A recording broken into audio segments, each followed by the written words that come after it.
첫 번째 이슈로 좀 들어가 보면 거래소 기준으로 단기적으로 2,350까지는 반등이 좀 나와줬습니다. 이 선을 좀 유의미하게 해석하시는 분들이 많으시던데 지금 이 시장 속에서 주목해야 될 부분 어떤 부분일까요?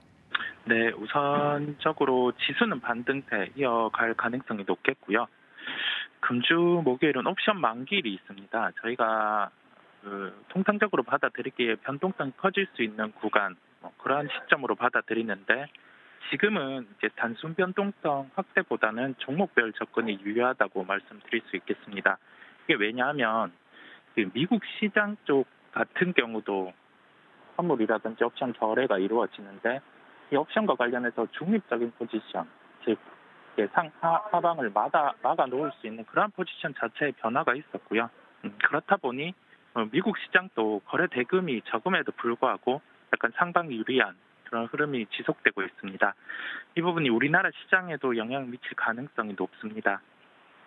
선물 옵션의 만기에 대한 포지션, 즉 이번 월물의 누적된 포지션을 보면 옵션 같은 경우는 상방이 유리한, 그다음에 선물 옵션 합성을 보면은 지금 뚜렷하게 상하방이 나타나지 않고 있습니다. 이 부분은 만기 이전에 보면 어차피 큰 의미가 없고 만기 하루 이틀 전까지 변화될 수 있는 부분이다 보니까 아직 뚜렷한 포지션이 나타나고 있지 않은 상황에서 저희가 시가총액 10위 이내의 종목들의 흐름을 살펴볼 필요가 있겠고요. 하락보다는 상승에 지금 무게가 쏠려 있는 상황이다 보니까 낙폭 과대주 그리고 수급이 빈 종목, 대표적으로 네이버 카카오라든지 이러한 종목군을 살펴볼 필요가 있겠고 2분기 실적 시즌과 함께해서도 제가 추가로 설명드리겠습니다. 우선적으로는 저희가 낙폭 과대주 중에서 접근할 만한 종목을 먼저 말씀드리겠습니다. 네, 이전과는 확연히 종목을 좀 골라주시는 것들이 기준이 바뀌신 것 같습니다. 그렇다면 오늘 좀 특징주로 분석해볼 종목 어떤 종목일까요? 네, 오늘의 특징주로는 네이버 말씀드리겠습니다. 네이버 사부 실적, 2분기 실적이 어떻게 될 것 같다, 예상치보다 어떻다. 그 기준의 접근은 무의미합니다. 지금 구간은 실적을 바라보기보다는 단순히 낙폭 과대 쪽으로 접근이 유효하겠고요. 종목별 접근, 즉 과대 낙폭주 같은 경우는 지금 구간에서 매수 홀딩한다는 접근보다는 매매 관점임을 강조드리겠습니다. 왜냐하면 이러한 시장이라고 하면 상방이 유리한 시장임에도 불구하고 변동성은 커질 수 있습니다. 장중의 특정 요소로 인해서 변동성이 커질 수 있는 요소를 저희가 염두에 둬야 할 것으로 보이고요. 다양한 매크로를 보기보다는 심플하게 환율의 흐름, 그다음에 외국인의 장중 수급 흐름 이렇게 놓고 살펴볼 필요가 있겠습니다. 최근에 외국인 수급의 흐름 자체는 매도도 뚜렷하게 나타나지 않고 있고 매수 자체도 뚜렷하게 나타나지 않는 상황입니다. 삼성전자의 실적 발표가 있고 나서는 외국인 매수가 집중적으로 나타난 게 삼성전자였습니다. 2분기 실적을 놓고 봤을 때 이 부분에 대해서 글로벌에 연관된 사업, 비슷한 사업을 영위하는 업체들보다 실적이 예상치보다 하락을 하긴 했지만은 그 폭이 적은 측면을 저희가 볼 수 있겠고요. 시장 참여자들이 상대적으로 하반기로 갈수록 감익이 나타날 수 있는 부분을 감안해서 2분기 실적에 대한 톤이 많이 낮아져 있었는데 그 부분보다는 긍정적인 요소가 있다 보니 수급의 유입이 이루어졌었고 이 부분이 지금 시가총액 다른 타 종목 쪽으로 퍼져나가기에는 수급의 환경이 녹록지 않다 보니 타이트하게 시총 한 10위권 이내 중에서 낙폭과대 쪽으로 우선적으로 반등이 나타날 수 있는 종목을 말씀드리게 되었고요. 가격적으로는 24만 7천 원을 제시드리겠습니다. 한 번 더 강조드리는 점은 이 가격대에서 매수가 되었을 때 시장이 꺾이면서 만약에 종목이 5% 이상 손실이 나타난다. 그럴 때는 과감한 손절의 대응이 필요하겠고요. 시장이 2%대 이상의 낙폭 이내로 하락이 나타나고 그 구간에서 외국인 매도 수급 자체가 거래소 기준으로 한 2천억 이상, 코스닥 기준으로 3천억 이상 매도가 나타나지 않는다면 낙폭 과대주 같은 경우는 매수 대응이 훨씬 더 낮다는 점 말씀드릴 수 있겠습니다. 저희가 이 부분을 기억해놓고 시장은 지금 추세로 상방 아니면은 경기 침체가 와서 2천이 깨지고 이런 데에 대한 의미는 필요 없습니다. 하루하루 일단은 대응에 대한 영역을 갖춰놓고 시장의 변동성이 축소되거나 아니면 명확하게 2분기 실적을 모두 발표하고 나서 그 부분이 실적 부분이 이제 시장에 반영되는 그 구간에 가서 이제 방향성을 논하면 되기 때문에 지금은 종목별의 대응으로 시장을 대응하는 게 낫다는 판단하에 일단은 우선적으로 네이버를 먼저 말씀드리게 됐습니다.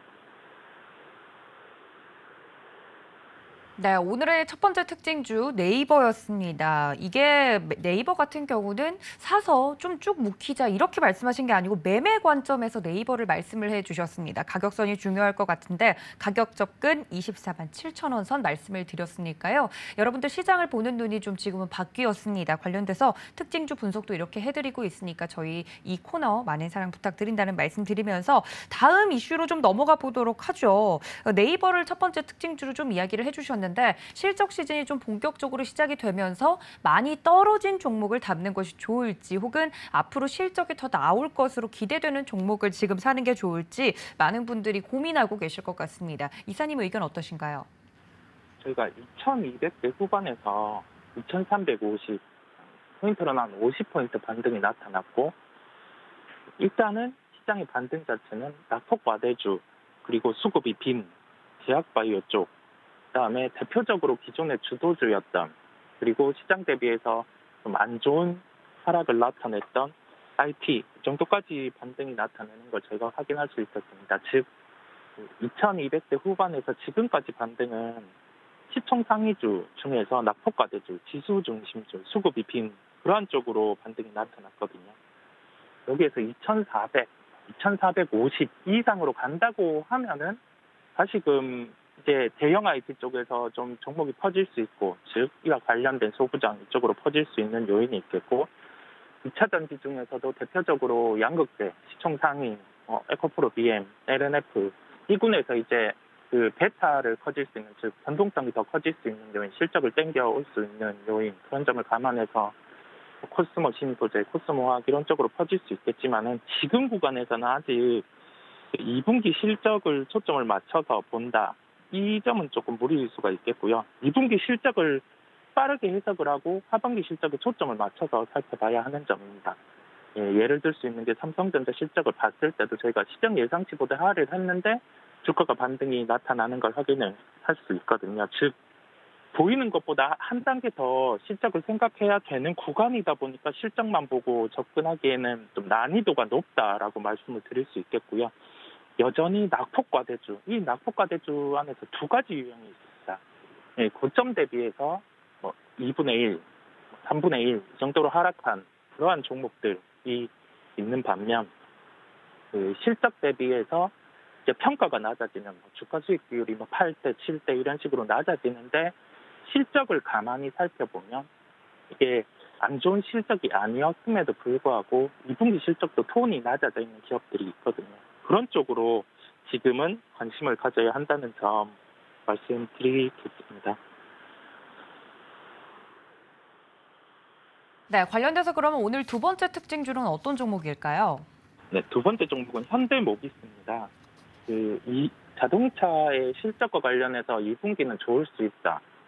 여기에 대한 논리, 2분기에 대해서 3분기, 4분기 좋을 수 있다에 대한 논리를 생각해보면 신차에 대해서 대기 수요가 좋고 그다음에 환율 효과, 그다음에 차량 판매 이러한 부분이 미국 시장까지 퍼져져서 좋았다라고 생각해볼 수 있는데 그 점을 감안하더라도 일단은 상방에 대한 룸은 한 10% 정도 자동차는 열려 있습니다. 저희가 자동차의 실적이 좋음을 감안해 봤을 때 그렇다고 하면은 부품주 중에서 이와 연계해서 실적이 좋을 수 있는데 주가는 하락한 쪽을 접근하는 게 더 낫거든요.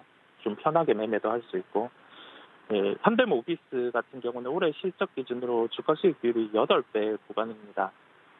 현대기아차 실적, 2분기 실적을 발표하고 나서 다른 건 다 볼 필요가 없이 시장 점유율 증가, 그 다음에 환율 효과보다는 믹스의 개선, 즉 매출 대비 이익의 개선이 나타나면은 자동차 부품주도 많이 하락을 해 있기 때문에 반등이 가능하다는 점 기억을 해 두시고요. 가격적으로는 20만 원 초반대 접근 가능하다는 점 말씀드리겠습니다.